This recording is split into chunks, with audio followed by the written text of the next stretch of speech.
देश में इस समय बोर्ड परीक्षाओं के नतीजे आ रहे हैं। हर तरफ एडमिशन की मारामारी है।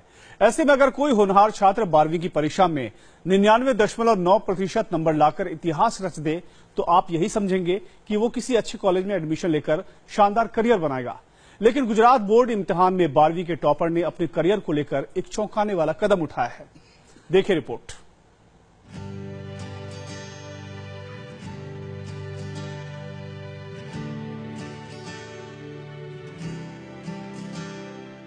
खेलोगे कूदोगे बनोगे खराब, पढ़ोगे लिखोगे बनोगे नवाब। बचपन से हम सब यही सुनते आए हैं और यही कारण है कि आज भी अच्छे करियर के लिए परीक्षा में एक एक नंबर के लिए मारामारी होती है। हर छात्र का सपना होता है कि वो सबसे अव्वल हो, टॉपर बने। जिन छात्रों का यह सपना पूरा हो जाता है उनका सुनहरा भविष्य सुरक्षित हो जाता है। ऐसे स्टूडेंट कुछ हटकर होते हैं, लेकिन उनसे भी अलग है ये स्टूडेंट जिसका सपना टॉपर से कहीं ज्यादा बड़ा है। नाम वर्षील शाह, उम्र 17 साल, पता सूरत गुजरात, पहचान गुजरात का 12वीं टॉपर। बोर्ड के इम्तिहान में 99.9% नंबर लाने का सीधा मतलब है अच्छे कॉलेज में एडमिशन और मनचाहा करियर और फिर सुख सुविधा से भरपूर जिंदगी।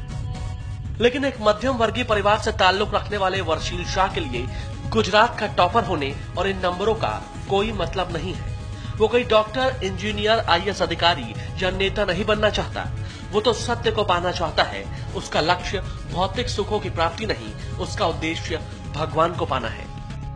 मैं दोनों जीवन को कंपेयर करता था, सोचता था कि ये बराबर है, ये बराबर है। फिर मैंने निर्णय किया कि नहीं, करने जैसा यही है, सुख यही है।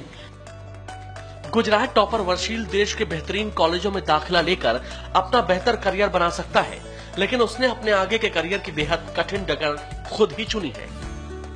वर्षील जैन भिक्षु बनकर दुनिया में शांति का संदेश फैलाना चाहता है। हर व्यक्ति सुखी होना चाहते हैं, मैं भी सुखी होना चाहता था। मैंने दोनों जीवन शैली को देखा, दोनों को कंपेयर किया, तो यहाँ पे देखा दीक्षा जीवन में, तो यहाँ पे एक भी सामग्री नहीं है। और जीवन ऐसा कि किसी को आप दुखी भी नहीं करो, कोई पाप भी ना लगे, कोई चीज़ भी नहीं है, कोई पदार्थ भी नहीं है और फिर भी खुश रहने का, और वो भी पहले दिन से। पदार्थ सब इकट्ठे करने में पूरी जिंदगी खत्म हो जाती है। सुख सामने होता है, मिलेगा, अभी मिलेगा, अभी मिलेगा, लेकिन सतत दुख ही मिलता है। सुख तक तो कोई पहुंच ही नहीं पाता है और जीवन समाप्त हो जाता है। दरअसल वर्षील 3 साल पहले जैन मुनि श्री कल्याण रत्न विजय जी के संपर्क में आया था। इसी के बाद वो आध्यात्म के रास्ते पर मुड़ गया। वर्षील ने 2 साल तक अपनी पढ़ाई पूरे होने का इंतजार किया और आज गुजरात टॉप करने के बाद वो जैन भिक्षु बनने की दीक्षा ले रहा है। वर्षील का परिवार भी सांसारिक मोहमाया छोड़ने के उसके फैसले से खुश है। आज अहमदाबाद में वर्षील को दीक्षा दी जा रही है।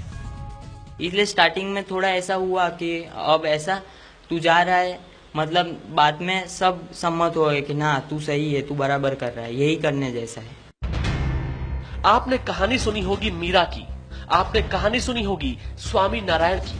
बचपन से ही भगवान पाने की जिद ने उन्हें भगवान के समक्ष लाकर खड़ा कर दिया। वर्षील की कहानी भी कुछ कुछ ऐसी ही है। इस कहानी में सत्य की खोज है और पूरे संसार में शांति फैलाने का उद्देश्य है। शैलेश चापानेरिया, इंडिया टीवी, सूरत।